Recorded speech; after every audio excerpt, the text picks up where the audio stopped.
சபையோர் அனைவருக்கும் அடியேனின் பணிவான நமஸ்காரங்கள். ராமானுஜ தயா பாத்திரம் ஞான வைராக்கிய பூஷணம் ஸ்ரீமத் வேங்கடநாதாரியம் வந்தே வேதாந்த தேசிகம் லக்ஷ்மீநாத சமாரம்பாம் நாதயாமன மத்தியமாம் அஸ்மத் ஆச்சாரிய பரியந்தாம் வந்தே குரு பரம்பராம் யோ நித்யம் அச்சுத பதாம்புஜ யுக்ம ருக்ம வியாமோகத ததிராணி திருநாயமேனே அஸ்மத் குரோர் பகவதோஸ்ய தய சிந்தோஹோ ராமானுஜஸ்ய சரணம் சரணம் பிரபத்யே மாதா பிதா யுவதய ஸ்தனயா விபூதிஹி சர்வம் யதேவ நேமேன மதன்வயானாம் ஆதர்சனகுளோ விராம ஸ்ரீமத்ததாரங்களே உணம் பணமாய் மூர்த்னா பூதம் சரஸ்ய முதவாத பட்டநாத ஸ்ரீ பக்தி சார குலசேகர யோகி வாகால் பக்தான் வேணு பரகாலய தீந்திர மிஸ்ரான் ஸ்ரீமத் பராமசம் பணதோஸ்மி நித்யம் நீலஸ்துங்க தனகரி போத்திய கிருத்தியம் பாராத்தியம் சரசர சித்தா வைத்திய சோஷிச்சாதாரணிகளை புகுந்த கோதாதசிய நமீதம் பூவைய வாஸ்து போதகா அன்னவேற ஆண்டாளருக்கு பண்ணு திருப்பாவை பல்பதியம் இன்னிசியால் பாடி கொடுத்தாள் நற்பாமாலை பூமாலை சூடி கொடுத்தாளை சொல்லு சூடி கொடுத்த சுடக்கூடிய தொல்பாவை பாடி அருள வல்லியா நாடி நீ வேங்கடவர்க்கென்ற விதி இன்றையும் மாற்றம் நாம் கடவா வண்ணமே நல்கு. ஸ்ரீமதே ஸ்ரீரங்கநாயகி தாயார் சமேத ஸ்ரீரங்கா ஸ்ரீரங்கா ஸ்ரீரங்கா உன் தாமரை செல்வியை சரணம் ஸ்ரீ ஆண்டாள் நாச்சியார் சமேத கண்ணன் கடலணையிலே சரணம் ஸ்ரீமதே ஸ்ரீ ராமானுஜ மகாதேசிகாய் நமக ஸ்ரீமதே வேதாந்த மகாதேசிகாய் நமக ஸ்ரீமதே ரங்கநாத மகாதேசிகாய நமக ஸ்ரீமதே வராக மகாதேசிகாய நமக அஸ்மத் குருப்யோ நமக. அடியேன் இன்னைக்கு 22வது பாசுரம். வேதம் அனைத்துக்கும் வித்து ஆண்டாள் நாச்சியார். அதனால்தான் மொத்தம் தத்துவங்கள் 26. அதில் 22வது தத்துவம் அகங்காரம். இதில் அதை தான் சொல்கிறான், என்னுடைய அகங்காரங்கள்லாம் அழிஞ்சு நான் உன் திருவடி கிட்ட வந்துட்டேன்னு ரட்சி அப்படின்னு சொல்லி தாயார் சொல்கிறான். அந்த வேதத்தில் இருக்கிற அத்தனை பொருளையும், கீதையில் இருக்கிற அத்தனை பொருளையும் நம்மளுக்கு எளிய வார்த்தைகளை அப்படியே பிடிஞ்சு கொடுத்துருக்கா நாச்சியார். முதல்ல பாசுரம் எளிமையான அர்த்தம், சற்று விரிவான அர்த்தம், சுவாபதேசம் உள்பொருள். அடியேன் அங்கண்மாஞாலத்து அரச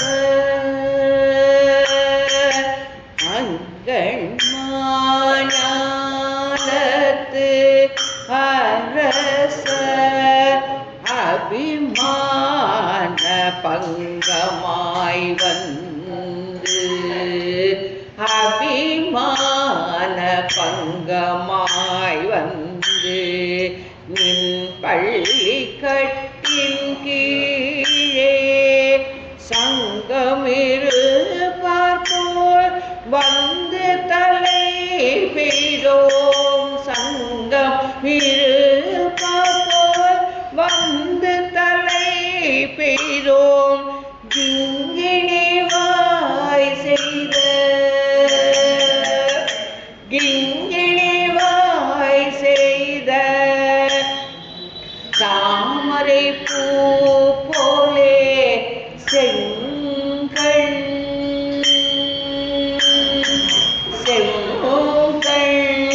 சிறு சிறிதே எம்மேல் விழியாவோ திங்களும் ஆதித்யனும் சேர்ந்து எழுந்தால் போல் அம் கண்ணிரண்டும் கொண்டு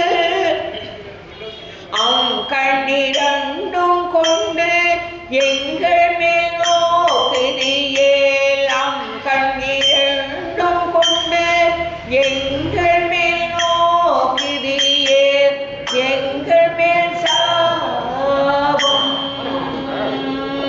எங்கள் மேல் சாபம் கிழிந்தேலோர் எம்பாவாய்.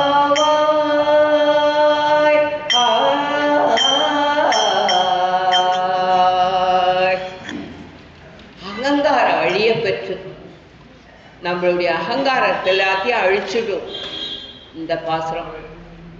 அந்த மாதிரி அந்த மன்னர்கள்லாம், பெரிய பெரிய மன்னர்கள்லாம், நம்மளுடைய பாசுரம் ஏற்கனவே சொல்லியிருக்கேன், ஒரு நாயகமாய் நின்ற தானே சக்கரவர்த்தின்னு நின்னவன் ஒரு காலத்துல காட்டுல கருநாய் கால கவ்வ மண் பாண்ட அந்த சில்லை எடுத்துட்டு போய் தன்னுடைய நாட்டில் தானே பிச்சை எடுக்கிற அளவுக்கு கூட அவனுடைய தலையெழுத்து மாறும். ஏன்னா செல்வம் நிலையில்.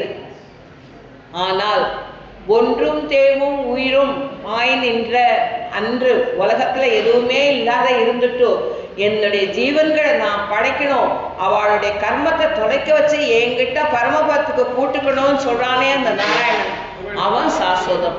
அதை நம்ம புரிஞ்சுக்கணும்.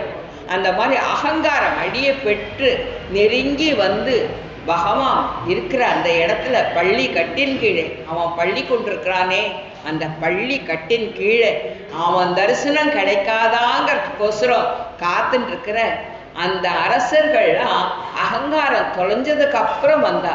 நாங்களும் நாங்க பெண்கள் அப்படிங்கிற ஒரு எண்ணத்தை கூட நாங்க அழிச்சிட்டோம். உனக்கு கைங்கரியம் மட்டும்தான் எங்களுக்கு வேணுங்கிற ஒரு எண்ணத்தோட நாங்களும் உங்ககிட்ட வந்திருக்கோம். காலில் இருக்கிற அந்த நூபுரங்கள் சலங்க அதில் நடுப்புற கொஞ்சம் கேப் இருக்குமா. ஏன்னா அந்த நடக்கிற செய்ய அந்த சத்தம் அந்த கேப் வழியா வெளியில நிறைய வருமா. புல்லாங்குழல்ல எப்படி அந்த ஓசை தொலைவரியா அதனுடைய ஓசை வெளியில வருதோ அந்த மாதிரி இந்த சலங்கையில கேப் இருக்குமா. அந்த கேப் வழியா சத்தம் வெளியில வருமா. அதை தான் இந்த சொல்றா. கிங்கிணி வாய் செய்த தாமரை பூ போல. அந்த கிங்கிணியில இருக்கிற அந்த தொலைகள் மூலியமா எப்படி சத்தங்கள் வெளியில வருதோ அந்த மாதிரி நீ உன்னுடைய கண்ணை எப்படி திறக்கணும். நம்ம எல்லா கோவில்களுமே நம்ம செய்யும் பார்த்துருக்கோம். பகவானுக்கு 2 சைட்ல நின்று தான் சேவிப்போம். பகவானை என்னைக்குமே நேருக்கு நேர் நின்று சேவிக்க கூடாது. அவனுடைய கண்ணனுடைய அந்த தீட்சண்யம் நம்மளால தாங்க முடியாது. அவனுடைய கடக்கன் பார்வையால தான் நம்ம கரையேற முடியும். எல்லா இடத்துலையுமே நம்ம அதை கவனிச்சிருந்துருக்கலாம். அந்த மாதிரி செங்கண் சிறிது சிறிதே அந்த எப்படி அந்த கிங்கிணியில அந்த தொலை முடியிருக்கோ அந்த மாதிரி உன்னுடைய கண் கொஞ்சம் கொஞ்சமா சிறிதே எம்மேல் வழியாவோ கொஞ்சம் கொஞ்சமா திறந்து எங்களை நீ ரட்சிக்க மாட்டியா. அப்படி நீ ரட்சணம் பண்ணியானாக்க அது எப்படி இருக்கும்னு கேட்டாக்க சூரியனும் சந்திரனும் எழுந்தாருக்கும். சூரியன் மறைஞ்சாதான் சந்திரன் எழுந்திருக்கும், சந்திரன் மறைஞ்சாதான் சூரியன் எழுந்திருக்கும். பகவானுடைய கண்ணு மட்டும் ஒரு கண் அடியை ஏற்கனவே விண்ணப்பிச்சிருக்கும். ஒரு கண் சூரியன், ஒரு கண் சந்திரன். அசுரர்களை அழிக்கிறதுக்கோசரம் ஒரு கண்ணை வச்சுட்டு இருக்கான். தன்னுடைய ஆசிரியர்களை ரட்சிக்கிறதுக்கோசரமே குளிர்ச்சியா ஒரு கண்ணை வச்சுட்டு இருக்கான். அந்த சூரியனும் சந்திரனும் எழுந்தாருக்கும். பகவான் கிட்ட எல்லாமே நடக்கும். அவன் மாயாவி மாயன். அந்த கண்ணை எழுந்தார் போல் எங்கள் மேல் நோக்குதியல், எங்களுக்கு கடாட்சம் கொடுத்துட்டியானா எங்கள் மேல் சாபம் எழுது. இந்த சாபம்ங்கிற வார்த்தைக்கு ரொம்ப பெரிய அர்த்தம் கொடுத்துருக்கா பெரியவாழ்லா. சாபம் எல்லா பாவமும் இழிந்து போயிடும்னு சொல்றாங்க. இந்த பாட்டுல ஆயர் பெண்கள் தங்களுக்கு ஏற்பட்டதான எல்லா அபிமானங்களையும் விட்டு கொஞ்சோண்டு நான் அழகுன்னு இருக்கேனோ நான் கூட்டின்னு வந்தேன்னு இருக்காளோ என்னுடைய பக்த கோஷ்டியில் இருக்கேன்னு அந்த மாதிரி எந்த எண்ணங்களும் ஒரு துளி கூட இல்லாத விட்டு எங்கள் மேல நீ பார்க்கணும், உன்னுடைய கடாட்சம் எங்க மேல தெரிவிக்கணும்னு சொல்லி வேண்டிக்கிறான். அது அந்த எப்பேற்பட்ட ராஜாக்களாவா இருந்தாலும் ஒரு நாள் போய் அவங்ககிட்ட மண்டிதான் ஆகணும். எங்க சுத்தினாலும் அந்த ரங்கனை நம்ம சேவிச்சுதான் ஆகணும் கடைசியில. அதை தான் இந்த இடத்துல சொல்றா. உலகத்துல ஜனச்சோர் எல்லாருக்கும் அகங்காரம் உண்டு. நம்ம கிட்ட பணம் இருந்துட்டாலோ இல்லை வேற அழகு இருந்துட்டாலோ கல்வி இருந்துட்டாலோ எதுக்குமே நம்ம கிட்ட ஒரு அந்த அகங்காரம் அப்படிங்கிறது நம்ம கிட்ட நிறைய இருக்கும். அந்த அகங்காரத்தை நம்ம அழிச்சிடணும். இது என்னுடையது இல்லையே, நம்ம நிறைய பணம் வச்சுட்டு இருக்கோம், நிறைய நகை வச்சுட்டு இருக்கோம்னா அத்தனையும் நம்மளுதா, எல்லாம் பகவான் கொடுத்தது தானே அப்படிங்கிற ஒரு அந்த எண்ணம் வரணும். என்னதுங்கிற அகங்காரத்தை அந்த இடத்துல அழிச்சிடணும். 4 வேதங்களையும் நான் கத்துண்டுட்டேன் அப்படிங்கிற அந்த கர்வம் இருந்ததுனாக்க அந்த வேதம் அவனுக்கு சித்திக்காதுன்னு சொல்லி பெரியவா சொல்றான். அசோமியா அப்படின்னு சொல்றார். அந்த கீதையில அசோமியா அப்படின்னு சொல்றார். அதாவது என்னது என்னது இது என்னது இது நான் பண்ணேன் நான் போனேன் இந்த எண்ணம் இருக்கிறவனுக்கு நரகம் தான் சித்திக்கும் அப்படின்னு சொல்லி சொல்றார். அதை தான் எறும்பு ரொம்ப நீச்சமான ஒரு பிராணி எறும்பு. அது பிரம்மா கிட்ட போய் வரம் கேட்டுதான். என்னன்னா நான் கடிச்சா செத்து போயிடணும்னு சொல்லி வரம் கேட்டுதான். அதுக்கு கேட்க தெரியல, அதனால நான் கடிச்சா செத்து போயிடணும் அப்படின்னு சொல்லி கேட்டுதான். அப்போ பிரம்மா சரின்னு சொல்லிட்டார். சரின்னு சொன்னோன்னா அது மனுஷால அது மனசுல என்ன நினைச்சிட்டு இருக்கு, பெரியவனா இருக்கான் மனுஷன், நம்மளை அடிக்கிறான், அதனால நம்ம போய் அவனை கடிச்சா அவன் செத்து போயிடணும்னு இது மனசுல நினைச்சிட்டு வரம் கேட்டு இருக்கு. ஆனா இது கேட்டது நான் கடிச்சா செத்து போயிடணும்னு சொல்லிட்டு. அப்போ பிரம்மா சரின்னு சொல்றப்போ மனுஷனை கடிச்சா மனுஷன் அந்த எறும்பை கடிக்கிறதுன்னு அடிக்கிறான், எறும்பு செத்து போயிடுது.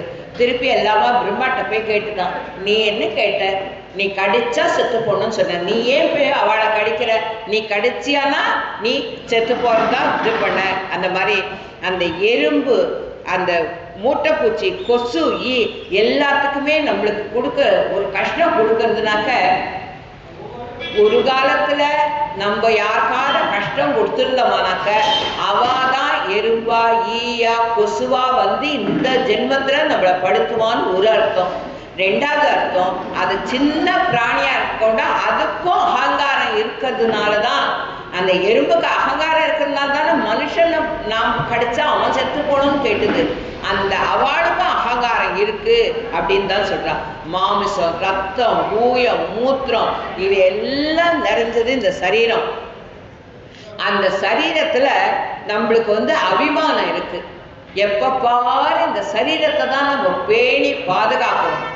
ஏன்னா இது அழியக்கூடியது அப்படிங்கிறது நம்மளுக்கு இன்னும் புரிஞ்சுக்க தெரியல. நம்ம ஆத்மா வசதியானது, ஆத்மாவை கொண்டாடணும். அழிஞ்சு போற இந்த தேகத்தை எந்த அளவுக்கு காப்பாற்றணுமோ, ஏன்னா பகவானுக்கு கைங்கரியம் பண்றதுக்கு இந்த உடம்ப நம்ம காப்பாற்றணும். எந்த அளவுக்கு காப்பாற்றணுமோ அந்த அளவுக்கு மட்டும் இந்த சரீரத்தை போஷணம் பண்ணணும் அப்படிங்கிறத நம்ம இது பண்ணிக்கணும். ரொம்ப வயசு முதிஞ்சு ஓரமா இருந்தா கூட இந்த தேகத்தை பத்தி அப்பவும் கவலைப்படுறோம். அடிக்கடி போய் கண்ணாடி முன்னாடி நின்று நம்ம பார்த்துக்கிறோம். நம்மளுக்கு அது தேவையே இல்லையே. கண்ணாடிங்கிறது கண்ணனுடைய மூஞ்சி தானே, அந்த மூஞ்சியில நினைச்சு பார்த்துப்போம், அதுல நம்மளுடைய அழகை பார்த்துப்போம் அப்படின்னு சொல்லி பெரியவாழம் சொல்றான். ஒரு ஆச்சாரியன் கிட்ட சிஷ்யர்கள் எல்லாருமே நல்லா படிச்சாலாம். ஒரு ஆச்சாரியன் கிட்ட ஒரு சிஷ்யன் ரொம்ப அபச்சாரப்பட்டுட்டாமா. அவனை பன்றியா போ அப்படின்னு சொல்லி சவிச்சாராம். அந்த பன்றியா போன்னு சொல்லி சவிச்சப்போ அவன் கூட இருக்கிறவளை தான் சொல்றான், நாம நல்லா படிச்சிருக்கோம், அதனால நம்மளுக்கு முன்ஜென்ம ஞாபகம் வரும், நான் பன்றிய உருவெடுத்த உடனே நான் வரேன், என்னை நீங்க எல்லாம் அடிச்சு கொன்னுடுங்க, எனக்கு அந்த பிறவி முடியட்டோன்னு முன்னாடி சொல்றோம். அந்த பன்றியா பிறந்த உடனே அவனுக்கு அந்த தேகத்து மேல அந்த பன்றி உருவத்துல ஒரு ஆசை வந்துடுது. ஆசை இவாளாம் கொல்ல வந்தாக்க நீங்களே என்னை கொல்ல வேண்டாம், நான் இருந்துட்டே வரேன், எனக்கு இந்த உடம்பு ரொம்ப சுகமா இருக்குன்றான். அந்த மாதிரி ஒரு பன்றியா பிறந்தாலும் கூட அந்த தேகத்தை அபிமானம் வச்சுட்டு இருக்கான்.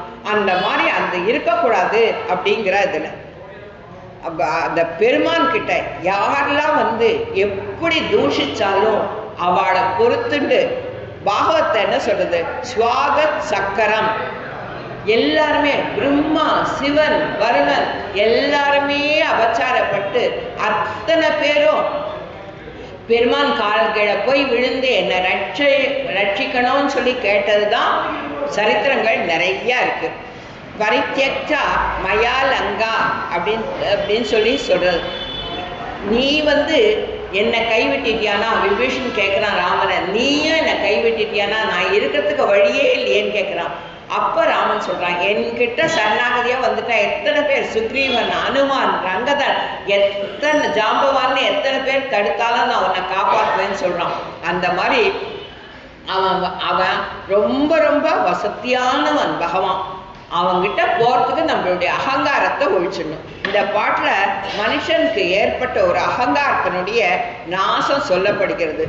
இந்த தத்துவங்கள் வசிக்கல அகங்காரம் 22வது தத்துவம்.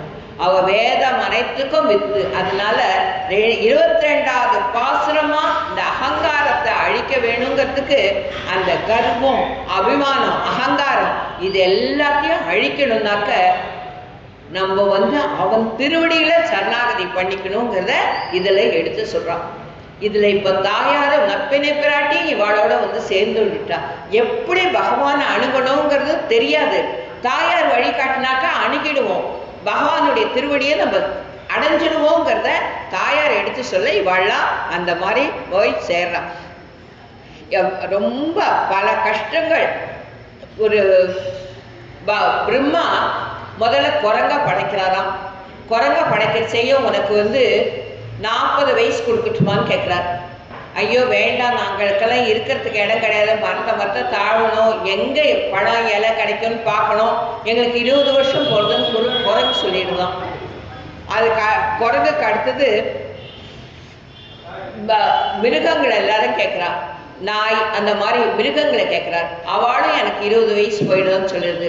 இது மாதிரி வரிசையாக எல்லாரையும் கேட்டுட்டே கடைசியில் மனுஷங்கிட்ட வரா.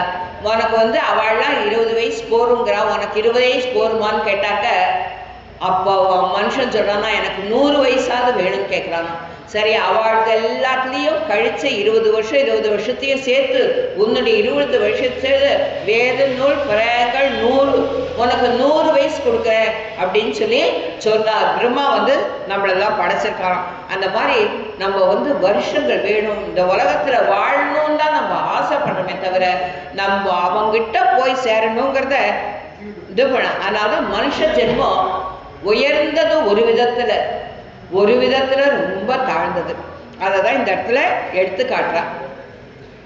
அப்போ உன் பள்ளி கட்டின் கீழே இங்க பெரிய அரசன் மூலமா சிற்றரசர்களுக்கெல்லாம் பங்கம் ஏற்பட்டதுன்னா அந்த பகைவன் பள்ளி கட்டின் கீழ் தானாவே வரணும். ஒரு சிற்றரசர்கள்லாம் பெரிய சக்கரவர்த்திக்கு அவ போய் அடிப்பணியணும், அதுதான் முறை. அந்த மாதிரி இங்க இவா பகவானால நம்ம நன்மை அடைஞ்சிட்டோம், பகவானால நம்மளுக்கு ஞானம் கிடைச்சிட்டு, ஆச்சாரிய அனுகிரகம் நம்மளுக்கு கிடைச்சிட்டுன்னு சொல்லிட்டு அந்த அகங்காரத்தை அழிச்சிட்டு, பகவான் இல்லாத எனக்கு வேற வழி இல்லைங்கிற அந்த அகங்காரத்தை அழிஞ்சிட்டு யார் போய் அவனுடைய திருவடியில அடையணும்னு சொல்லி ஆசையோட போய் சரணாகதி பண்ணிக்கிறாளோ அந்த மாதிரி வந்தாக்கு அந்த பகைவனா இருந்தாலும், எப்பேற்பட்ட பகைவனா இருந்தாலும் மனசு திருந்தி வந்துட்டா அவனை ரட்சிக்கிறான். பள்ளி கட்டின் கீழே நம்ம சம்சாரத்துல ஏற்பட்ட கஷ்டங்கள் நம்மளுக்கு சொல்ல ஒண்ணாதது. இது என்னுடையதுங்கிற அபிமானம் நம்மளுக்கு நிறையாவே இருக்கு. என்னுடைய குழந்தை, என்னுடைய புருஷன், என்னுடைய மனைவி, எங்க அப்பா அம்மா, எங்க மாமா, இந்த மாதிரி என்ன அத்தை, ஏன் மாமா, இந்த மாதிரி சொந்தங்களை என்னன்னு தான் சொல்றோம். இது கண்ணனால இந்த ஜென்மத்தில் நம்மளுக்கு கிடைச்சதுங்கிறது நம்மளுக்கு தெரியுதே இல்லை. அரதிக்கு ஜன் சம்மதிங்கிறது கீதை. இது எல்லாமே ஒரு மாயை, ஏதோ ஒரு மாயையில நம்ம கட்டுப்பட்டிருக்கோம். இந்த மாயையில இந்த உலகத்துல இன்னாரெல்லாம் இந்த ஜென்மத்துல நம்மளுக்கு தெரிஞ்சவாழ மாறுறா. எல்லாம் ஒரு ரயில் சிநேகிதமா நம்ம நினைச்சுட்டு ரயில்ல போனா என்ன பண்ணுவோம், அந்த ஸ்நேகத்தை அவ இருக்கிற வரைக்கும் நம்ம போய் சேர்ற வரைக்கும் எல்லார்கிட்டையும் பேசுவோம், கொள்ளுவோம், எல்லார்கிட்டையும் இது பண்ணுவோம். அந்த இறங்கிட்டோம்னாக்கா அதோட விட்டுட்டு போயிடுது. அதுக்கப்புறம் அவ யாரோ நம்ம யாரோ. அந்த மாதிரி தான் இந்த ஜென்மமும். இந்த ஜென்மத்துல இவ எல்லாரும் இருக்கோம், ஒன்னா சேர்ந்து இருக்கோம். இந்த ஜென்மம் முடிஞ்சிட்டுனா அவாவா யார் யாரோ அதை புரிஞ்சுக்கணும். அதை புரிஞ்சுட்டார். ஆனால் சாஸ்வதம் தாயாரும் பெருமாளும். அவளை விட்டு நம்ம பிரிய போறதில்லை, நம்மளை விட்டு அவ பிரிய போறதில்லை. ஒவ்வொரு க்ஷணமும் என்னை நினைக்க மாட்டானா, அவன் மனசை மாற்றி நம்மளை பரமத்தை கூட்டுன்ற மாட்டோமா, நம்மளோடையே வச்சுக்க மாட்டோமா, இந்த உலகத்தில் உழண்டு போகாத அவனை காப்பாற்ற மாட்டோமான்னு தவிச்சுன்றிருக்கானே பகவான். அதை தான் நம்ம யோசனை பண்ணி பார்க்கணும். தலை பெய்தோம் எப்படி வரணும் பகவான் கிட்ட. லக்ஷ்மணன் எப்படி தன்னுடைய அத்தனையும் தூக்கம், சாப்பாடு அத்தனையும் விட்டுட்டு சீத்தைக்கும் ராமனுக்கும் கைங்கரியம் பண்றது ஒன்றுத்தையே கவனமா வச்சுட்டு இருந்தானோ 14 வருஷமும். அதுக்கப்புறமும் அவனுக்கு இளவரசு பட்டம் கொடுக்குறேன்னு சொல்றான் ராமன். எனக்கு வேண்டவே வேண்டான்னு சொல்றான் லக்ஷ்மணன். அந்த மாதிரி அந்த கைங்கரியத்தை மட்டும் நம்ம இது பண்ணணும். அது பாகவத கைங்கரியமோ பெருமாளுக்கு கைங்கரியமோ யாருக்கு கைங்கரியமா நம்ம ஆட்டில் இருக்கிறவாளுக்கு செய்யறதே கைங்கரியம் தான்.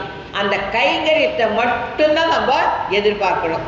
அவிதித்த விஷயாந்தரக சடாரே மதுரை கவியன் அந்த எல்லா விஷயத்தையும் கொடுத்த அந்த நம்மாழ்வார்க்கு மட்டுமே நான் சரண் அப்படின்னாரே அந்த மாதிரி இருக்கணும். நாராயணனாய உனக்கே நான் ஆட்படுறேன் அப்படின்னு இருக்கணும். தசரத சக்கரவர்த்தி ராமனுக்கு பட்டாபிஷேகம் செய்ய முயற்சிக்கிறார். அப்போ தன்னுடைய மாமனார் அடைய ஜனகரையும் கைகேயினுடைய அப்பா அம்மாவையும் விட்டுட்டு மீதி பேர்கிட்டலாம் சொல்றார். அந்த மாதிரி அந்த வசிஷ்ட முனிவருடைய அனுமதியோட அப்போ அதனால பங்கம் ஆயிடுது, பட்டாபிஷேகம் நின்று போயிடுது. அப்போ வசிஷ்டர் வரார். வசிஷ்டர் போய் பரதனை கூப்பிட்டு சொல்றார். பரதன் அங்க வந்தப்போ அந்த தாயார் அவன் தான் இனிமே ராஜான்னு இவதானே வர வாங்கியிருக்கா, அப்போ ராஜன் அப்படின்னு அழைக்கிறானாம். இவனுக்கு தூக்கி வாரி போடலாம் பரதனுக்கு. அப்போ 77 குறைகளை தன்கிட்ட சொல்லி நான் இந்த குத்தம் பண்ணியிருந்தேனாக்க அப்படின்னு சொல்லி பரதன் மன்னிப்பு கேட்டுப்பான் எல்லார்கிட்டையும். நான் போய் ராமனை கூட்டிட்டு வருவேன், அந்த ராமனை வச்சுட்டு தான் நான் ராஜ்யம் நடத்துவேன், நான் ராஜ்யம் நடத்த மாட்டேன் அப்படின்னு சொல்லி அந்த பரதன் தன்னுடைய குற்றங்களை உணர்ந்து ராமனுக்கே ஆட்பட்டு இருந்தான். அடியே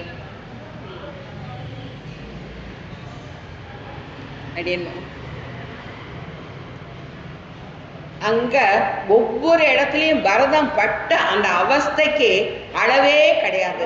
அத்தனை துன்பத்தோட படக்கூடாத சில கஷ்டங்களை பட்டும் கூட அப்பியதாவதனகா ராமன்தான் எனக்கு, ராமன் இல்லாத எனக்கு வேற வழி இல்லைன்னு சொன்னான்.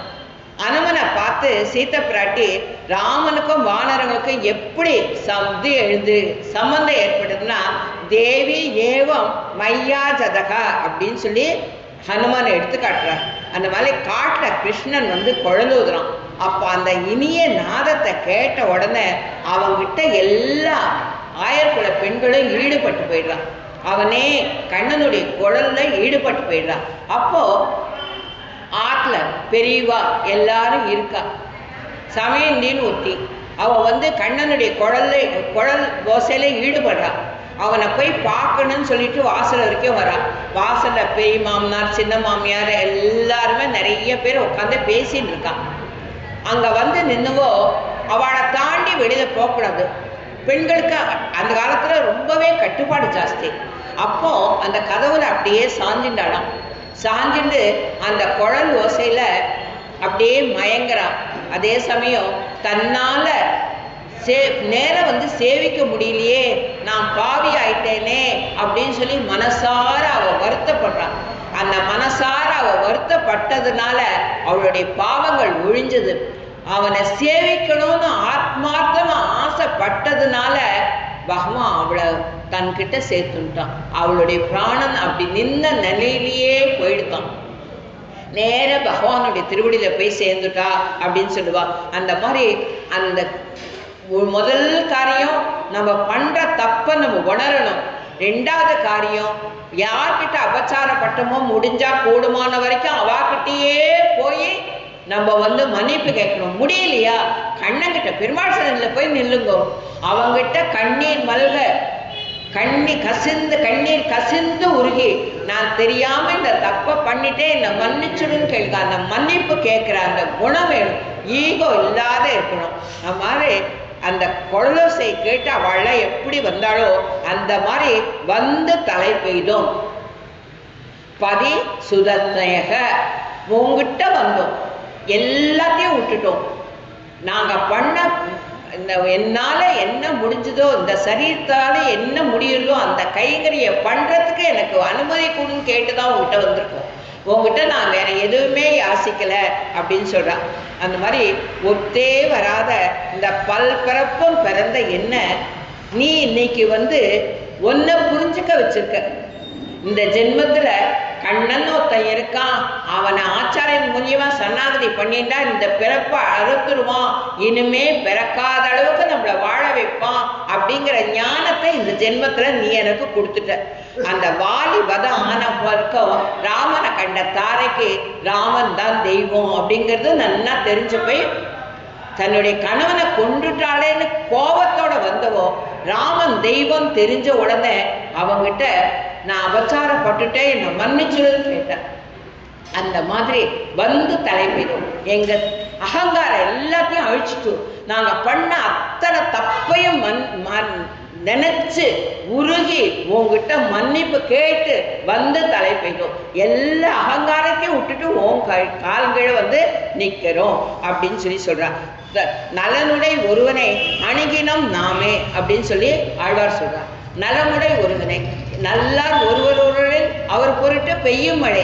யாராவது ஒத்த நல்ல வார்த்தை 4 வார்த்தை சொல்றானா என்னைக்கு அதை நம்ம காது கொடுத்து கேட்கிறோமோ, காது கொடுத்து கேட்டா போறாது, அந்த வார்த்தை நம்ம மனசுல போகணும். மனசுல போனா போறாது, அந்த மனசு அதை அசை போட்டுட்டே இருக்கணும். அசை போட்டுட்டே இருக்கிறப்போ ஒரு நாள் ஃப்ராக்ஷன் செகண்ட்ல பெருமாளை நினைக்காத இத்தனை காலத்தை கழிச்சிட்டோம், வீணா போயிடுத்து இத்தனை காலம். திருமழிசை மன்னன் சொல்வார், இப்பதான் நான் பிறந்திருக்கேன், இன்னைக்கு தான் உன்னை தெரிஞ்சுட்டேன், உன்னை பூர்ணமா தெரிஞ்ச இன்னைக்கு தான் நான் பிறந்திருக்கேன், இனிமே வாழற வாழ்க்கை தான் என்னதுன்னு திருமழிசை மன்னன் ஆழ்வார் சொல்வார். அந்த மாதிரி இன்னைக்கு தான் பிறந்தேன், இன்னைக்கு நான் பெருமாள் நாமத்தை கத்துன்ட்டேன், இன்னைக்கே நான் அவனை தெரிஞ்சுட்டேன், அதனால இன்னைக்கு தான் நான் பிறந்தேன். அந்த மாதிரி இருக்கணும். அந்த மாதிரி நம்ம இருக்கிறதுக்கு பழகிக்கணும். தாமரை பூ போல எம்பெருமானுடைய நேத்திரங்கள் சேப்பா இருக்கும். கல்யாணம் புண்டரீகம் ஏவம் வர்ஷனி அப்படிங்கிறது உபனிஷத். அவனுடைய கண்கள் அப்படியே செவந்து இருக்கும். அவனுடைய கண்கள் செவந்து இருக்கிறது ஏன்னு கேட்டாக்க குளிர்ச்சி கோசம். அந்த கண் சிகப்பு சாதாரணமாக சிகப்பா இருந்தாக்க ரௌத்ரம் சொல்லுவா. ஆனா இந்த கண்ணனுடைய கண்கள் சிகப்புங்கிறது இளஞ்சவப்பு. அதுக்குதான் தாமரை பூ போலேன்னு அவ எக்ஸாம்பிள் காட்டுறா. வேற செம்பருத்தி பூ அந்த மாதிரி எக்ஸாம்பிள் காட்டல ஆழ்வார்களோ பெரியார்களோ உபநிஷத்தோ. புண்டரீகாட்சம் தாமரை பூ போல. தாமரை பூ எப்படி இருக்கும்? இளம் சிவப்பா இருக்கும், பார்க்கறதுக்கே கண்ணுக்கே அழகா இருக்கும், குளிர்ச்சியா இருக்கும். அந்த மாதிரி பகவானுடைய கண்ணானது அப்படி மகாவராக ஸ்முடு பத்மலோச்சனன். அவன் அந்த வராக அவதாரத்துல பன்றிய அவதாரம் எடுத்தான். அவன் பன்றிய அவதாரம் எடுத்தாலும் அவனுடைய கண்ணு மட்டும் தாமரைப்பூ மாதிரி இருந்தது. அந்த பன்றிக்கு உண்டான அந்த கோர கண்கள் இல்லை, கோர பற்களை வச்சுட்டு இருந்தான். ஏன்னா பூமியை தாயை குத்தி எடுக்கணும். ஆனா அந்த கண்கள் மட்டும் இன்னைக்கு அவனுக்கு பத்மலோச்சனன். அததான் சிறுதே ஒரு சின்ன ஓட்டை இருந்தா கூட அது வழிய தண்ணி வந்து வெளியிலெல்லாம் கொட்டிடும், வெள்ளம் ஆக்கிடும். அப்படியே மழை ஓங்கி பெஞ்சதுனாக்கா அதனால வெள்ளம் வரும்.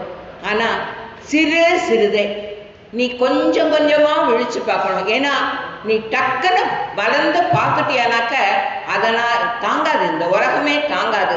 அதனால சிறுதே கொஞ்சம் கொஞ்சமா எங்களை ரட்சிக்கிறதுக்கு நீ கண்ணை திறந்து பார்க்கணும். உன் தாமரை கண்களால் நோக்காய். உன்னுடைய தாமரை கண்களால நோக்கணும். அது நோக்கிறதுக்கு எம்மேல் உன்னுடைய பார்வை எங்க மேல வரணும். பாரத யுத்தம் நடக்க போறது.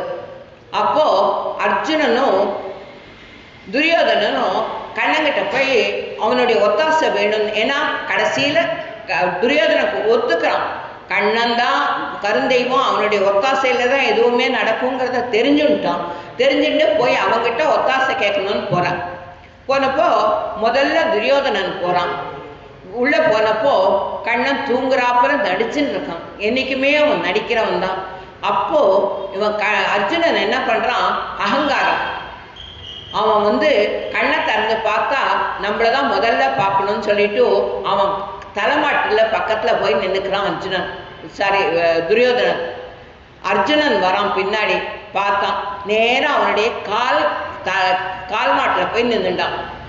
அவன் கண்ணை திறந்து பார்த்த உடனே எதிர்த்தாப்புல அர்ஜுனன் நிற்கிறான். அப்போ அவனுக்கு ஃபர்ஸ்ட் ப்ரிஃபரன்ஸ் கொடுக்குறான். உனக்கு என்னப்பா வேணும்னு கேட்குறான். இது போல் எனக்கு உன்னுடைய ஒத்தாசை வேணும்னு சொல்லி கேட்குறான். 2 தான், ஒன்று நான் உன்னோட இருப்பேன், இல்லைன்னா என்னுடைய சேனைகளை கொடுப்பேன், எது வேணும்னு கேட்குறான். அப்போ அர்ஜுனன் துரியோதனன் வேகமாக வாயை திறக்கிறான். வாயை திறந்த உடனே திரும்பி பார்க்குறான் துரியோதனன். அப்போ நீயும் இருக்க, உனக்கு என்ன வேணும்னு கேட்குறான். எனக்கு உன்னுடைய சேனைகள் தான் வேணும்னு கேட்குறான். அர்ஜுனன், நீ மட்டும் என்னோட இரு போரும், வேற எதுவுமே எனக்கு வேண்டாம் அப்படின்னு சொல்லி அர்ஜுனன் சொல்றான். 2 பேருக்கும் எதுக்கு? உன் பள்ளி கட்டின் கீழே எம்மேல் விழியாவோ, கண்ணு உன் பள்ளி கட்டின் கீழே உன் கால் மாட்டில் நின்றுட்ட எம்மேல் விழியாவோ. அந்த மாதிரி வைகுண்ட ஏகாதசியில் சொர்க்கவாசம் திறக்கிறதுன்னு ஒரு பழக்கம் நம்ம எல்லாருக்குமே தெரியும். அப்போ அவனை பெருமாளை அந்த வைகுண்ட வாசல் திறக்கிறச்சையே பெருமாள் போர்ச்சையுமே நம்ம போகணும் அப்படின்னு சொல்லி எல்லாருமே ரொம்ப இது பண்ணுவா. ஏன்னு கேட்டால் அந்த பெருமாளுடைய கடாட்சம் அந்த நிமிஷம் ரொம்ப ஜாஸ்தியாக இருக்குமா. அதனால அந்த வைகுண்ட வாசல் திறக்கிறானாக்கா போட்டி போட்டு எல்லாரும் போய் சேவிக்கிறதுக்கு அதை தான் முதல்ல இதுவாக சொல்கிறான். பிரதானமாக அதை தான் சொல்கிறான். திங்களும் ஆதித்யனும், ஒரு கண் திங்கள், ஒரு கண் ஆதித்யம். அந்த சூரிய சந்திரன் தன்னுடைய குளிர்ந்த கிரகங்களால் எல்லாருக்கும் ஆனந்தத்தை கொடுக்குறான். பௌர்ணமியில் அப்பேற்பட்ட ஆனந்தம் நம்மளுக்கு ஏற்படுறது. அந்த சாதக பட்சிகளுக்கு அமுதத்தை கொடுக்குறான். அந்த சாதக பட்சிகளை மாதிரி அந்த மழை நீர் வந்தாதான் சாப்பிடுவேன், வேற நீர் அருந்த மாட்டேன் அப்படின்னு சொன்னாப்புல அந்த நாராயணனாய அவனுக்கு மட்டுமே நான் ஆட்படுவேன், வேற எந்த தெய்வத்துக்கும் ஆட்பட மாட்டேன் அப்படி இருக்கணும். சாதக பட்சி மாதிரி நம்ம இருக்கணும். அந்த சாதக பட்சிகளுக்கு அந்த நிலவு ஒளி வந்துடுதுனாக்க பசி தாகம் எதுவுமே எடுக்காதான். அந்த அளவுக்கு சாதக பட்சிக சந்திரன் அனுகிரகிக்கிறாங்கிறா. அந்த மாதிரி எம்பெருமான் தன்னை அண்டினவர்களுக்கு சமஸ்த பலத்தையும் அளிக்கலாம். அந்த சாதக பட்சிகளுக்கு எப்படி நான் உனக்காக மட்டுமே இருக்கேன் அப்படின்னு சொல்லி சாதக பட்சிய அந்த சந்திரன் ஒளியிலையும் அந்த மழை தண்ணியிலையும் உயிர் வாழறதும், அந்த மாதிரி நம்மளும் இந்த கோவில்களையும் பாகவ சங்கத்திலையும் பாகவ சத்சங்கத்திலையும் நாம சங்கீர்த்தனத்திலையும் உயிர் வாழணும். உயிர் வாழ்ந்தா அவன் நம்மளை காப்பாற்றுவான் அப்படின்னு சொல்லி சொல்றான். கதிர் மதியம் போல் முகத்தான் அப்படிங்கிறார். அவன் எப்படி கதிர் மதியம்னா சந்திரன், கதிர்னா சூரியன். கதிர் மதியம் போல் முகத்தான். சூரிய சந்திரன்களை சேர்க்காததை சேர்க்கிற அகடதகட சாமர்த்தியம் உள்ளவன் அவன். சேர்க்காததெல்லாம் சேர்க்கக்கூடிய சாமர்த்தியம் படைச்சவன் அவன். சூரியன் அஸ்தமனம் ஆனாதான் சந்திரன் உதப்பட முடியும், சந்திரன் அஸ்தமனம் ஆனாதான் சூரியன் உதைக்கும். ஆனா இவன் என்ன பண்றான்? சூரியன் சந்திரன் ரெண்டுத்தையும் தன்னுடைய முகத்துல வச்சுட்டு நம்மளுக்கு அருள் பாதிக்கலாம். அந்த சூரியன் சந்திரன் 2 பேருக்குமே ஒளிய கொடுக்கக்கூடியவன் எம்பெருமான் மட்டும்தான். அந்த மாதிரி தேஜோ அந்த அவனுடைய ஒளியால தான். சாதாரணமா பார்க்க போனா சூரியன் ரொம்ப இருட்டான். அந்த ரொம்ப இருட்டா இருக்கிறத எல்லாத்தையும் விட ரொம்ப ஜொலிக்க வைக்கக்கூடியவன் அந்த பெருமான் மட்டும்தான். நான் தத்ரக சர்வமித விபாதிங்கிறது வேதம். எப்படின்னு கேட்டா எல்லாத்துக்கும் பிரகாசம் கொடுக்கணும், அத்தனைக்கும் ஒளிவிடக்கூடியது. அந்த நட்சத்திரங்களோ சந்திரனோ சூரியனோ எல்லாம் கீதையில கண்ணன் சொல்லுவான். அந்தரத்தில் நிற்கிறது சூரியன், அந்தரத்தில் நிற்கிறது சந்திரன். நட்சத்திரங்கள்லாம் அப்படியே தொங்கின்னு இருக்கு. யாராவது அதை இழுத்து பிடிச்சிட்டு இருக்கானா? பூமி தண்ணியும் சுத்திண்டு சூரியனும் சுத்தி வருதுன்னு சொல்றானே, எப்படி சுத்தி வருது? யார் அதை கட்டுப்படுத்தி வைக்கிறா? எல்லாம் அந்த பரமாத்மாவுடைய ஒரே ஒரு இதுதான் அப்படிங்கிறத சொல்றான். மோகாந்தகார வினிவர்த்தன ஜாக்ருசே வர்ததாவஸ்தவத்துல வேதாந்த தேசிகர் அந்த பகவானுடைய அந்த ஜோதி ஸ்வரூபத்தை அவனால தான் அத்தனைக்கும் அப்படிங்கிறத சொல்றான். கண் கொண்டு எங்கள் மேல், கண் கொண்டு எப்படின்னா ஒருத்தருக்கு பார்வை என்னைக்குமே நல்ல விதமா இருக்கணும். தன்னுடைய குழந்தைகளை, தன்னுடைய தாய் தந்தை இந்த மாதிரி எல்லாரையும் பார்க்கறச்சையும் ஒரு வாத்சல்யம் இருக்கும், ஒரு மரியாதை இருக்கும். அந்த மாதிரி தான் யாரை பார்த்தாலும் அந்த மரியாதையோடு இருக்கிற அந்த கண் இருக்கணும்.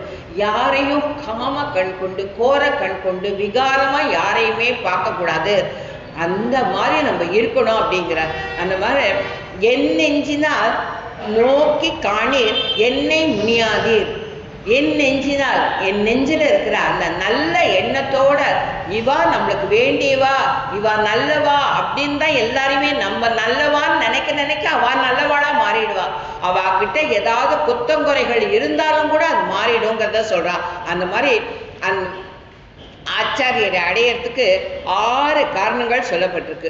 விஷ்ணுஹோ கடாட்சம், அதுதான் முதல்ல. பகவானுடைய அந்த கடாட்சம் நம்ம கண்ணனை நினைக்க நினைக்க நினைக்க கொஞ்சம் கொஞ்சம் கொஞ்சமா கண்ணன் இல்லாத தெய்வம் இல்லை, கண்ணன் இல்லாத தெய்வம் இல்லை, நம்ம தினம் கொஞ்சம் கொஞ்சமா உருவாக்க செய்யும். அடியன்னு தினம் விண்ணப்பிக்கிறது அதுதான். திடீர்னு ஒரு நாள் நம்மளுக்கு ஒரு ஆச்சாரியனா அவன் காட்டி கொடுப்போம். அவன் தான் விஷ்ணுஹோ கடாட்சம். அந்த நிமிஷத்துல நம்ம ஆச்சாரியனுக்கு போய் அடைஞ்சிட்டோம்னா ஆச்சாரியன் கொண்டு போய் தாயார்ட்ட விட்டுவா, தாயார் கொண்டு போய் பெருமாட்ட விட்டுவா. இனிமே நம்மளுக்கு பிறவியே இல்லாத அளவுக்கு நம்ம இருந்துடலாம். எந்த கஷ்டம் இருந்தாலும் கண்ணை காப்பாற்றுவான். அந்த அசைக்க முடியாத நம்பிக்கையோடு இருக்கணும். கண்ணன் வருவான், கண்ணன் நம்மளுக்கு ஆச்சாரியனை காட்டி கொடுப்பான், நம்ம அவனை நினைச்சுட்டே இருந்தால் நம்மளுக்கு நல்லது நடக்குங்கிற ஒரு அசைக்க முடியாத அந்த நம்பிக்கை மட்டும்தான் நம்மளுக்கு சாசுவம். அபச்சந்தக சேகிதான் அப்படின்னு சொல்லி வேதத்துல ஒரு வார்த்தை. அப்படின்னா ஒருத்தருக்கு ஒருத்தர் பார்க்குற பார்வை ரொம்ப வசதியா இருக்கணும், வேற கெட்ட நோக்கத்தோட நம்ம பார்க்கக்கூடாது. அப்போ இந்த பகவான் அந்த கண் கொண்டு எங்கள் மேல் நோக்குதியர். பகவானுடைய அந்த சூரிய சந்திர இதோட இதுல செம்கண் அம்கண் 2ஆ சொல்றான். முதல்ல செம்கண் சிறு சிறிதே வழியாவோல, அம்கண் ஞானத்தை அரசர் அபிமானன்னு சொல்றான். அதுக்கு என்ன அர்த்தம் சொல்றான் அப்படின்னு சொன்னாக்க, வெளிக்கண் உள்கண். பகவான் மனசார நினைக்கிறான், இவாவாடெல்லாம் நம்ம ஆட்படுத்தணும், இவாவாடெல்லாம் கிரகிச்சுக்கணும், கிரகிச்சு கொண்டு நம்ம பரம பக்தி கொண்டுக்கணும்னு அவன் மனசுல முதல்ல யோக நித்திரையில மனசுல புள்ளி வச்சிடறான். அந்த புள்ளி வச்சதுக்கு அப்புறம் என்ன பண்றான், நம்ம அவங்கிட்ட போய் நிக்கிற செய்யும். செங்கண் சிறு சிறிதே எம்மேல் விழியாவும், நம்ம மேல கடாட்சத்தை பொழியிறான். அந்த சந்திர எப்படி சந்திரன் எப்படி நம்மளுக்கு பூர்ண நிலவா பொழியறதோ அந்த மாதிரி இவன் பொழிய செய்யும். எங்கள் மேல் சாபம் இங்க இவ பாவம் சொல்லல, பாவங்கள் நம்ம டெய்லி பண்ணிட்டு இருக்கோம், பாவங்கள் சொல்லல, எங்கள் மேல் சாபம். நம்ம தப்பு பண்ணிட்டா நம்ம முனிவர்களா இல்லாட்டாலும் பரவாயில்ல, ஒருத்தர் நம்மளுக்கு ரொம்ப ஒரு கஷ்டம் கொடுக்குறான்னு வச்சுக்கோங்களேன், நம்ம மனசு நொந்து போறது இல்லையா, அந்த நொந்து போய் நம்ம கண்ணில் ஒடிச்சொட்டு தண்ணீர் வந்தா போறோம், அதுதான் எதிராளிக்கு சாபமா. அந்த மாதிரி நடந்துக்க கூடாது அப்படின்னு சொல்றா. அந்த சீர்வல்கம் ஆய்ப்பாடி இது ரொம்ப வசதியான ஆயர்பாடி. ஆனா இங்க பிறந்தும் எங்களுக்கு சாபம் உண்டா அப்படின்னாக்க, எத்தனை ஜென்மமா நம்ம வந்திருக்கோம். சமஞ்சித கர்மா, பிராபிரத கர்மா எல்லாத்தையும் நாங்கள் ஏற்றுன்னு வந்திருக்கோம். இந்த ஜென்மம் எங்களுக்கு கடைசிங்கிறதுல ஆயர் குளத்துல நீ பிறந்துட்ட, உங்களுடைய சம்பந்தம் எங்களுக்கு கிடைச்சிடுத்து. ஆனா விலுப்த மூர்கண்ய லிபித்கர் ஆனாம், பிரம்மா நம்ம சரசர எழுதியிருக்கானே, நம்மளுடைய பாவ புண்ணியங்களுக்கு ஏற்ற நம்ம அனுபவிக்கணும்னு எழுதியிருக்கானே, அதை மாற்றக்கூடியது அவனுடைய உள்கண் செம்கண் அம்கண். அதனால அவனுடைய அந்த பார்வை மட்டும் நம்மளுக்கு கிடைச்சிருச்சுனாக்க நம்மளுக்கு அதுக்கப்புறம் நம்மளுக்கு வேற எதுவுமே இல்லை. அப்போ சிவன் என்ன பண்றார், பிரம்மாவனுடைய தலையை ஏதோ ஒரு அவாயல் பிரம்மாவா இருந்தாலும் சிவனா இருந்தாலும் எல்லாருக்குமே ரஜோகுணம் உண்டு, தமோ குணம் உண்டு, சத்துவகுணமும் உண்டு. அவளுக்கு சத்துவகுணம் கொஞ்சம் நிறையா இருக்கும் நம்மளை விட, அவளுக்கு ரஜோகுணமும் உண்டு, தமோ குணமும் உண்டு. ஒரு ரஜோகுணம், ஒரு கோபம். சிவன் போய் பிரம்மாவுடைய தலையை கிள்ளிடுறான். தன்னுடைய சொந்த அப்பா தான், பண்ணக்கூடாது பண்ணிட்டான். அந்த பிரம்மா தன்னுடைய பையன்தான், ஏதோ தெரியாம பண்ணிட்டான், விட்டுருக்கலாம் இல்லை. அவரை சாபம் உடனே சாபம் கொடுத்துடுறார். என்ன கொடுக்குறார்? அந்த கபாலம் உன் கையிலேயே ஒட்டிக்கும், என்னைக்கு அது நிறையிறதோ அன்னைக்கு தான் உன்னால் சாப்பிடவே முடியுங்கிற அளவுக்கு சொல்லிடுறார். சாபம் கொடுத்துடுறார். அந்த அந்த பிரம்ம சாபத்தை பத்ரிநாத்துக்கு போகிறார். எல்லா இடத்துலையும் போய் பார்க்குறார் சிவன், எங்கேயுமே முடியல. அந்த பத்ரிநாத்தில் போனப்போ பத்ரிநாதன் தன்னுடைய மார்பில் ஏற்பட்ட அந்த வேர்வையை அப்படி எடுத்து அந்த கபாலத்தில் தெளிக்கிறார். அந்த அமிர்தம் அவனுடைய மார்பில் ஏற்பட்ட அந்த வேர்வையால் போக்கிடலாம். அந்த சாபத்தை அந்த மாதிரி போக்கலாம். துர்வாசருடைய சாபத்தை மகாலட்சுமியுடைய சாபம். துர்வாசர் இந்திரன் வந்துட்டு இருக்கான். துர்வாசர் வரார் எழுத்தாப்புல. அப்போ மகாலட்சுமி துர்வாசருக்கு தன்னுடைய மாலையை கொடுத்துருக்கா. அந்த மாலையை துர்வாசர் சந்தோஷமா இந்திரன்கிட்ட கொடுக்குறான். இந்திரன்கிட்ட கொடுக்குறார். அப்போ இந்திரன் அதை வாங்கி தான் சூட்டிக்கணும் இல்லையா, கண்ணில் ஒத்திக்கணும். அந்த மகாலட்சுமியுடைய மாலை ஒரு முனிவர் கொடுத்துருக்கான்ற அந்த மதிப்பு கொடுத்துருக்கணும். கொடுக்கல. அகங்காரம். அதுக்குதான் அந்த அகங்காரங்கிறதுக்கோசம் தான் இந்த பாசத்தில் இதெல்லாம் எடுத்து சொல்றா பெரியவாள்லாம். அந்த அகங்காரத்தில் என்ன பண்ணுறான், அந்த யானை மேலே போட்டுடுறான் அந்த மாலையை. அந்த யானை என்ன பண்ணுறது, தான் தலையில் என்னமோ விழுந்திருக்கேன்னு சொல்லிட்டு தும்பிக்கால எடுத்து கீழே போட்டு மிதிச்சுட்டே போகிறது. ஸோ மகாலட்சுமியை அவமானப்படுத்தினதுனால துர்வாசர் கோபம் வந்துடுது. அவர் சாபம் கொடுக்குறார், உனக்கு எல்லாமே இல்லாத போகட்டும். அப்போ திருப்பி அவன் இந்திரன் போய் மகாலட்சுமி கிட்ட ஸ்ரீ இந்திர உவாசான் தான் மகாலட்சுமி ஸ்லோகமே ஆரம்பிக்கும். நமஸ்தேத்து மகாமாயே ஸ்ரீ பீடே சுரபூஜிதே. அவகிட்ட போய் ஆத்மார்த்தமா நான் பண்ணது தப்புன்னு உணர்ந்து மன்னிப்பு கேட்டதுனால அந்த மகாலட்சுமியால அந்த சாபம் போச்சு. அந்த மாதிரி அந்த பாகவதருடைய தூளிகள் அடியன் திருப்பி திருப்பி அதான் சொல்லுவேன். உள்ள வரச்சையுமே நான் அதை தான் கண்ணில் ஊத்திட்டு வரேன். இந்த பாகவத அத்தனை பேர் நடக்கிற இந்த தூளி, இந்த மண், இதுதான் வஸ்தி. இந்த மண்ணை நம்ம எடுத்து நம்ம தலையில புரோட்சிஷம் பண்ணிட்டாலே நம்மளுடைய அத்தனை வினைகளும் தீர்ந்து போயிடும்னு சொல்லுவா பெரியவாள்லாம். அந்த மாதிரி அந்த தூளி மூலியமா, அந்த பொடி மூலியமா நம்மளது எல்லாமே ஆண்டாள் சொல்லுவா. அந்த பாகவதருடைய தூளியை கொண்டு வந்து என் மேல தடவுங்கோ, எனக்கு சரியா போயிடும்னு சொல்லிட்டு நாச்சியார் திருநெல்லி சொல்லுவா. அந்த மாதிரி அந்த பாகவத் தூளி. இந்த மாதிரி அந்த ருத்ரனுக்கு பிரம்மா சாபம் கொடுத்தார். எங்க பாரும் போய் செயல்படாத போய் பத்ரிநாத்தில் போய் சாபத்தை தீர்த்துட்டார். இந்த சாபங்கள்ங்கிறது முனிவர்கள் கொடுக்கணுங்கிறது மட்டும் இல்லை, அடியன் விண்ணப்பிக்கிறது அதுதான். யாரையும் கடுமையா 4 சொல்லிடாதவோ. அவ உங்ககிட்ட அபலைகளா உங்ககிட்ட திருப்பி பேச தெரியாதவளா இருக்கலாங்க, வைஷ்ணவளா இருக்கலாம். வைஷ்ணவா என்ன பண்ணுவா, நானே தான் ஆயிடுகன்னு ஏத்துக்கலாம். ஆனா அந்த உள் மனசுல நம்ம தப்பே பண்ணலையே, நம்மளுக்கு ஏன் இந்த ஒரு நிலைமைன்னு ஒரு செகண்ட் நினைச்சாள்னா அதுதான் நம்மளுக்கெல்லாம் சாபம்.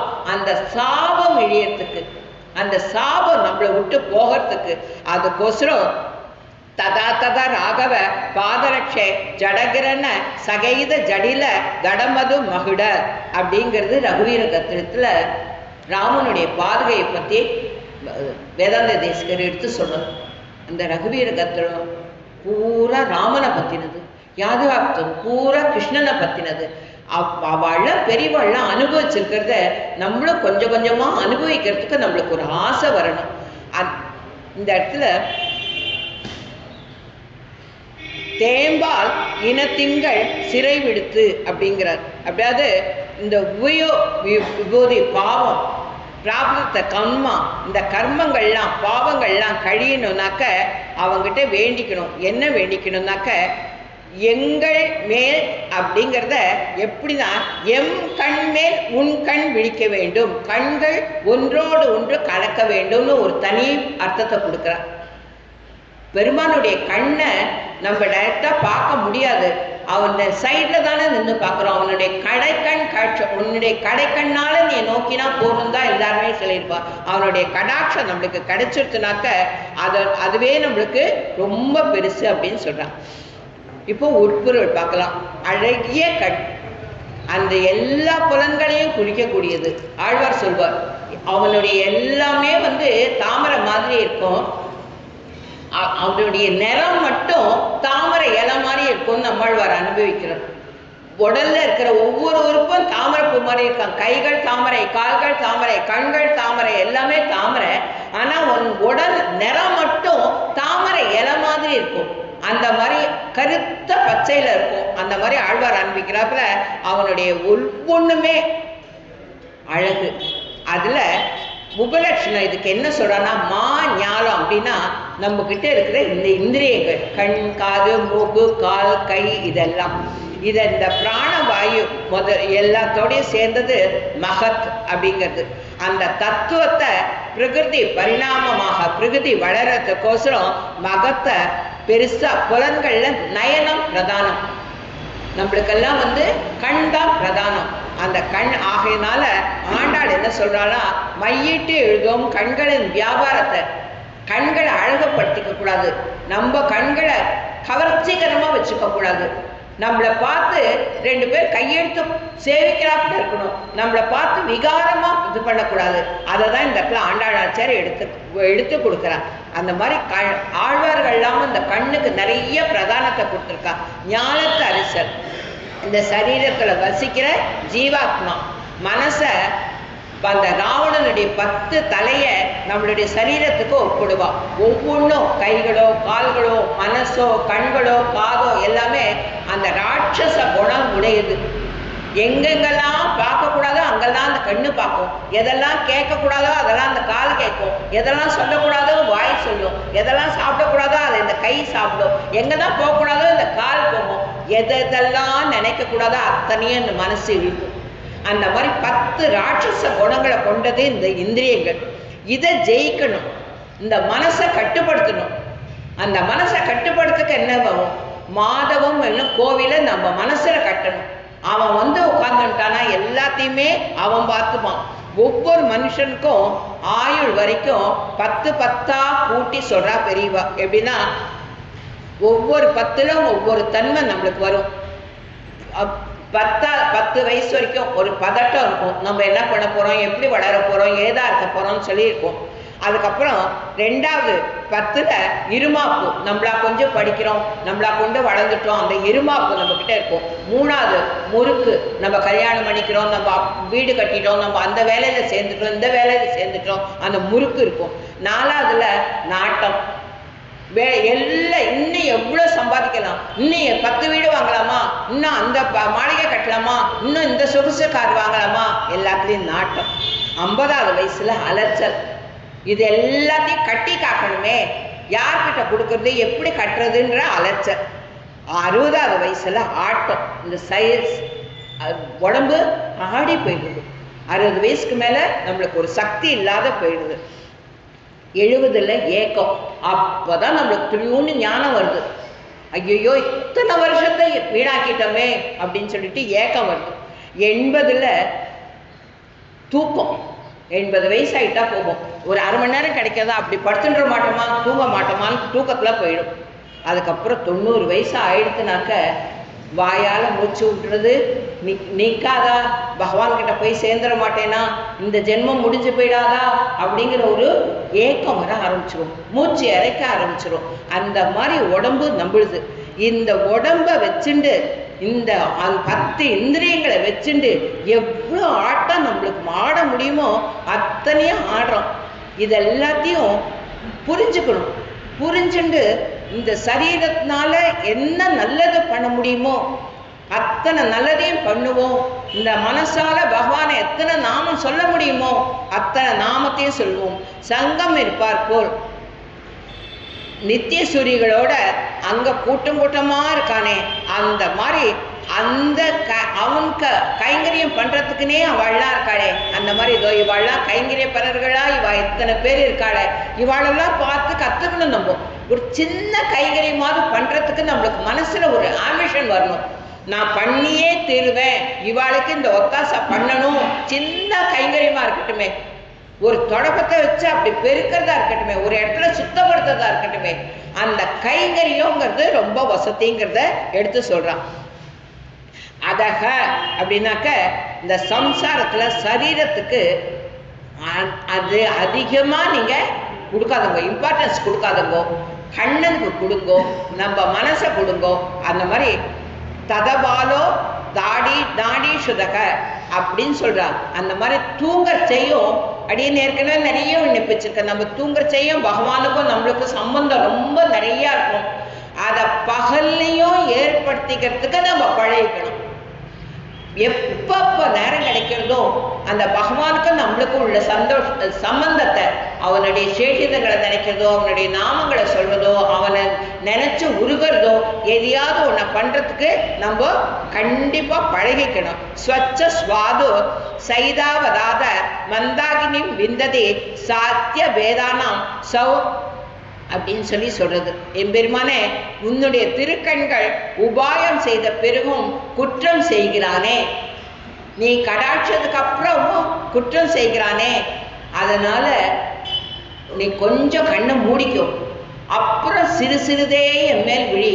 அப்போ நாங்கள் பண்ணுற அந்த குத்தங்களை ஒரு நிமிஷம் நாங்கள் நினச்சி உங்ககிட்ட கண்ணீர் விடுறதுக்கு ஒரு சந்தர்ப்பம் கொடு, அப்புறம் சிறு சிறிதே விழி, அப்புறம் நாங்கள் தப்பு பண்ணாத அளவுக்கு எங்களை நீ காப்பாத்து.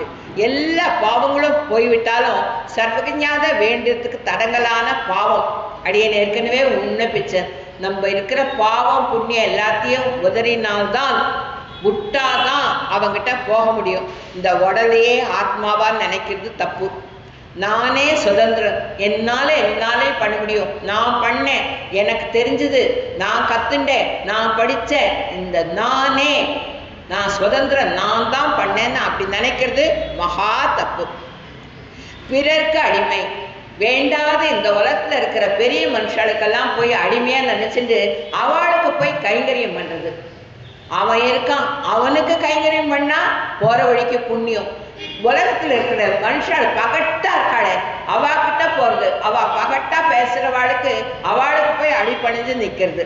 அப்புறம் மற்ற பந்துகள் நமக்கு உள்ள, நமக்கு எல்லா சொந்தமும் இருக்கு அப்படின்னு நினைச்சுக்கிறது மகா தப்பு. சிற்றன்பத்துல திளைக்கிறது, சின்ன சின்ன ஆசைகள்ல திளைக்கிறது, அது மகா தப்பு. அதுல போயிட்டா அதுல மீண்டு வரவே முடியாது. எல்லாவற்றிலையும் தானே செய்வதாக அபிமானம். நான் வேலைக்கு போறேன், நான் சம்பாதிக்கிறேன், நான் அதை வாங்கினேன் இதை வாங்கினேன் எல்லாம் நான் பண்ணேன்னு நினைக்கிறதும் தப்பு. பிரம்ம வித்துகள்கிட்ட அபச்சாரம் படுறது. நல்லா படிச்சவாலாம் நிறைய பேர் இருக்கா இல்லையா, அவகிட்ட அபச்சாரப்படாத இருக்கக்கூடாது. அடியே நிறைய உங்களுக்கு நிறைய விண்ணப்பிச்சிருக்கேன். அந்த மாதிரி அவகிட்டெல்லாம் இருக்கக்கூடாது, அபச்சாரப்படக்கூடாது அப்படின்னு சொல்லி சொல்றா. ஒரு தொண்டமான் சக்கர ஒரு சின்ன உதாரணத்தோட அபச்சாரப்படக்கூடாதுங்கிற எடுத்துக்காட்டி ஏற்கனவே சிறுவதாக சொல்லியிருக்கேன். அடியன் தொண்டமான் சக்கரவர்த்தி திருமலை வேங்கடவங்கிட்ட ரொம்ப கைங்கரியம் பண்ணுவார். ரொம்ப கைங்கரியம் பண்ணுற செய்யும் அவனுடைய பக்தியை மெச்சி அவனோட பேசக்கூடியவர் திருவேங்கடமுடியான். அவனுடைய எதிரிகள்லாம் சண்டை எடுத்து வர செய்யும் தன்னுடைய சங்க சக்கரங்களை கொடுத்து ஜெயிக்க வச்சவர் திருவேங்கடமுடியான். அப்பேற்பட்ட தொண்டமான் சக்கரவர்த்தி அவர் என்ன பண்றார், ரொம்ப வசதியான நவரத்னங்களை தேடி வாங்குறார். வாங்கி ஒரு ஹாரம் பண்றார். ஹாரம் பண்ணிட்டு மனுஷன் தானே நானா கொண்டு இவ்வளவு வசதியான அந்த நவரத்னங்களை தேடி கண்டுபிடிச்சு பெருமாளுக்கு வாங்கியிருக்கேன், வேற யாராலையும் இதை பண்ண முடியாது, என்னால பண்ண முடிஞ்சது பத்தியா அப்படின்னு ஒரு துளி அகங்காரத்தோட நினைச்சுடுறான். நினைச்சா பெருமாள்கிட்ட போனா பெருமாள் மௌனமா இருக்கார், பேச மாட்டேங்கிறார். அந்த சொர்ணத்துல விளக்கேற்றி வைக்கிறார் தொண்டமான் சக்கரவர்த்தி. விளக்கேற்றி வச்சுட்டானே பெருமாளுக்கு ஹாரம் சமர்ப்பிக்கணும். அது விளக்கு எரிய மாட்டேங்கிறது. கீழே பார்த்தா 2 மண் விளக்கு மட்டும் எரிஞ்சுன்னு இருக்கு. அப்போ நான் உங்ககிட்ட என்ன அபச்சாரம் பண்ணிட்டேன், ஏன் நீ உங்ககிட்ட மூஞ்சி காட்டுற அப்படின்னப்போ, நீ என்கிட்ட அபச்சாரம் பண்ணல, உன்னுடைய அகங்காரத்தை காட்டின. நீ ஒரு கொயமை இருக்கான், போய் பாரு, அவனை போய் சேவி. அவன் எனக்குன்னு பூ போடுறதில்லை, எனக்குன்னு பூஜை பண்றதில்லை. ஆனால் கார்த்தால எழுந்து அவனுடைய தொழிலை ஆரம்பிக்கிறதுக்கு முன்னால ஸ்ரீனிவாசா நீயே சரணம் அப்படின்னு சொல்லிட்டு மனசார என்னை கை கூப்பிட்டு அவன் போய் அவன் தொழிலை ஆரம்பிக்கிறான். ராத்திரி படுத்துக்க போறச்சையும் குளிச்சுட்டு ஸ்ரீனிவாசா நீயே சரணம், உன்னை இல்லாத எனக்கு வேற வழி இல்லைன்னு சொல்லி என்னை நினைச்சுக்கிறான். வேற எந்த சிந்தனையும் இல்லை. அவன் மனசுல சீனிவாசா சீனிவாசான்னு கூட்டுண்டே இருக்கான்னு சொன்னப்போ அந்த கொயவனை போய் பார்க்குறாரு. அந்த ராஜா பார்த்துட்டு அந்த கொயவர் காலில் விழுந்து என்னுடைய அபச்சாரத்தை தீர்த்துக்க சொல்லி சொல்கிறார். அந்த மாதிரி பாகவத அபச்சாரம் அவ்வளோ கொடுமைங்கிறத பகவானே இதில் நம்மளுக்கு எடுத்து காட்டியிருக்காங்கிறதுனால பாகவதாளை அவள் எவ்வளோ மட்டமாக இருந்தாலும் அவளை ஒரு ராஜாவே போய் சேவிக்கிற அளவுக்கு பகவான் பண்ணியிருக்கானா அகங்காரத்தை அழிக்கிறான். நம்மளுடைய அகங்காரம், நான் என்னது, இந்த உடம்பு என்னது, இந்த மனசு என்னதுன்னு நினைக்கக்கூடாது. இந்த உடம்பு நம்மளுது கிடையாது, இந்த ஆத்மா நம்மளுக்கு கிடையாது. இந்த ஆத்மா இந்த சட்டையை, உடம்புங்கிற சட்டையை எடுத்து போட்டுன்னு இருக்கு. எந்த நிமிஷம் இந்த ஆத்மா போச்சோ அதுக்கப்புறம் இது கட்டை, அதுக்கப்புறம் இந்த உடம்பால இது இல்லை. இந்த சரீரத்தை இது பண்ணாதவோ நான் என்னது அப்படிங்கிற ஒரு அகங்காரத்தை விட்டுட்டு பகவானுக்கே ஆட்பட்டவன் நம்மளை நினைச்சுக்க கத்துக்கணுங்கிறத ஆண்டாள் நாச்சியார் இதுல எடுத்து சொல்றான். இது கண் காது முதலிய புலன்களோட கூடிய அழகிய இந்த சரீரத்தில் இருக்கும் ஜீவராசிகள் நானே சுதந்திரன் அப்படிங்கிற அபிமானத்தை விட்டுட்டு, அந்த அகங்காரத்தை விட்டுட்டு, வைகுண்டத்துல உள்ள அந்த வைகுண்டநாதன் பரியங்கத்தின் அழகே அவன் உக்காந்துருக்கிற அந்த ஆசனத்துக்கு கிட்ட வந்து நித்திய முக்தர்களின் கூட்டத்தோட, அந்த பாகவத கூட்டத்தோட அந்த முக்தானுபவத்தை, இந்த உலகத்து வாழ்க்கையை வெறுத்துட்டு அங்க போய் கைங்கரியம் பண்ற அந்த வார்த்தை அந்த மாதிரி பண்றதுக்கோசரம் உங்ககிட்ட சரணாகதி பண்ணிட்டு வந்திருக்கோம். நந்தகோப்பன், யசோதை, பலராமன், நப்பிலைன்னு எல்லா வரிசையிலையும் ஆச்சாரிய சம்பந்தத்தோட, தாயாருடைய சம்பந்தத்தோட உங்ககிட்ட வந்திருக்கோம். நீ இனிமே என் பாவத்தெல்லாம் பார்க்காத. ஏன்னா என் பாவத்தெல்லாம் பார்த்தா நீ என்னை எத்தனை ஜென்மம் எடுத்தாலும் கடத்தேற முடியாது. அதனால எங்கள் சாபத்தையும் பாவத்தையும் அழிச்சு என்ன உன் திருவடி கிட்ட நிரந்தரமா வச்சுக்கோ. திருப்பி நஜகுல ஆவர்த்ததே, இனி அவன் பிறப்பதே இல்லை, அவன் திரும்பி இந்த பூலோகத்துக்கு வரப்போறதே இல்லை, இன்னொரு சட்டை எடுத்து இந்த ஜீவாத்மா போட்டுக்க போறதே இல்லை அப்படிங்கிற உறுதியோட அந்த பரிபூர்ண கடாட்சத்தை தந்தரல வேண்டும். சஞ்சிதம் அனப்பியபகத பிராப்த கர்மங்கள், சஞ்சிதம் மலைமலையா எத்தனை கோடி ஜென்மம் எடுத்திருக்கோமோ அதெல்லாம் பண்ண பாவம் சஞ்சித பாவங்கள். பிராப்த கர்மம் இந்த ஜென்மத்துல நம்ம எடுத்ததுக்கு அப்புறம், நம்ம பிறந்ததுக்கு அப்புறம் தெரிஞ்சோ தெரியாமலோ நம்ம பண்ணக்கூடிய அந்த பாவங்கள், இது எல்லாத்தையும் அந்த மாதிரி சாபங்களையும் பாவங்களையும் அழிச்சிடும். உன்னுடைய நாமம் அழிச்சிடும். உன்கிட்ட சரணாகதி, உன் பங்கமாய் உன் பள்ளி கட்டின் கீழே சங்கம் இருப்பார்போல் தலை பெய்தோம். நாங்க தலை வணங்கி நிக்கிறோம், சரணாகதி பண்ணிட்டு நிக்கிறோம். அதனால எங்களை நீ எந்த விதத்திலையும் விலைக்கு விட்டுடாத கண்ணா, என்ன உன் திருவடியில சேர்த்துக்கோ அப்படிங்கிறான். அந்த அகங்காரங்களை நம்ம மனசுல இருந்து விலைக்கிட்டோம்னா இந்த 10 தலை ராவணனா இருக்கிற அந்த கண்ணு, காது, மூக்கு, காலு, கையெல்லாம் அவனுக்காகவே. இந்த கண்ணு அவனை தான் பார்க்கணும், இந்த காது அவன் நாமங்களை தான் கேட்கணும், இந்த மூக்கு முகுந்த மலையில சொல்றார் குலசேகராழ்வார், மூக்கால துளசியை நுகரணும், இந்த கால்கள் கோவிலுக்கு போகணும், இந்த கைகள் அவனுக்கு புஷ்பங்களை பறித்து சமர்ப்பிக்கணும், அந்த காதுகள் அச்சுதன் அவன், கை நிழவு விடாதவன் அவன், அவனுடைய நாமங்களை கேட்கறதுக்குனே இந்த காது இருக்கணும். அந்த மாதிரி நம்ம வாழ பழகிக்கணும். அதனால நம்மளுக்கு அவனுடைய சம்பந்தம் கிடைக்கும்ன்றத திடமா சொல்லி, அவனை நம்பினா அவன் கைவிடவே மாட்டான், அச்சுதனம் அப்படிங்கிறத திடமா சொல்லி நம்ம எல்லாருக்கும் அவனுடைய அருள் என்னைக்கு கிடைக்கணும்னு சொல்லி பிரார்த்தனை பண்ணிட்டு அடியேன் இன்னி முடிச்சுக்கிறேன். அடியன் முறையில நிறைய குற்றம் குறைகள் இருக்கும், எல்லாரும் அடியனை சமைக்க பிரார்த்திக்கிறேன். வேயர் புகழ் வில்லிபுத்தூர் ஆடி பூரும் மேலும் மிக விளங்க விட்டு சித்தன் தூய திருமகளாய் அரங்கனார்க்கு துழாய் மாலை முடிச்சூடி கொடுத்த மாதே நேயமுடன் பாவை பாட்டு ஆரைட்டும் நீ உரைத்த தையொரு திங்கள் பாமாலை ஆயப்புகழ் 143 அன்புடனே அடியேனுக்கு அருள் செய் நீயே. சர்வம் கிருஷ்ணார்ப்பணமஸ்து. அடியேன்